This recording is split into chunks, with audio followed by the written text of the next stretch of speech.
रोजचा कंटाळवाणा प्रवास करून मी पोचले ऑफिसला. ऑफिसच्या मुलाने न्यू स्कूटी घेतली. ती तो मला आज दाखवत होता. आज माझ्या नावाने ना एक पार्सल आले होते. त्यात चॉकलेट, रोज आणि ग्रीटिंग कार्ड होते. कारण ते पार्सल आशूने पाठवले होते. आज होता रोज डे.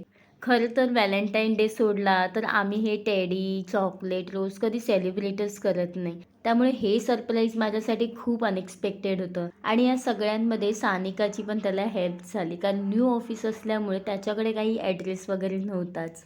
नंतर दुपारी लंच झाला, परत वर्किंग चालू. ऑफिसनंतर मी आज माझ्या फ्रेंड्स लोकांना भेटले. आम्ही सगळे आज कालाघोडा फेस्टला जाणार होतो. जायला थोडा लेटच झाला, पण कशीबशी वॉचमॅनला रिक्वेस्ट करून आम्ही गेलो आतमध्ये. खरं तर यावेळी कालाघोडा फेस्टला आर्ट्स कमी पण स्टॉलच जास्त होते. खरं सांगू का, पहिल्यासारखी मजा आता ह्या फेस्टला राहिली नाही. पहिले जेव्हा आम्ही यायचो तेव्हा काय छान छान आर्ट्स बघायला भेटायचे. एक शॉकिंग आर्ट्स असायचे.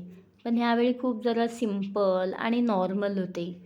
कालाघोडा फेस्ट नंतर आम्ही सगळे बाहेर राऊंड मारायला गेलो. त्याला फ्राईड राईस खूप आवडतो, त्यामुळे स्ट्रीट फूडवरती एक काकी फ्राईड राईस बनवत होती. त्यामुळे आम्ही सगळे तिथे थांबलो. पण चव मात्र आम्हाला कोणालाच आवडली नाही. फ्राईड राईसच्या नावाखाली आम्हाला तो घरगुती भातच वाटत होता. त्यानंतर परत समोरच आम्ही टेस्ट बदलण्यासाठी काही वेगवेगळे पदार्थ घेतले. पण तिकडेही थोडा मूड ऑफच झाला. पण खाणं मात्र आमचं चालूच होतं.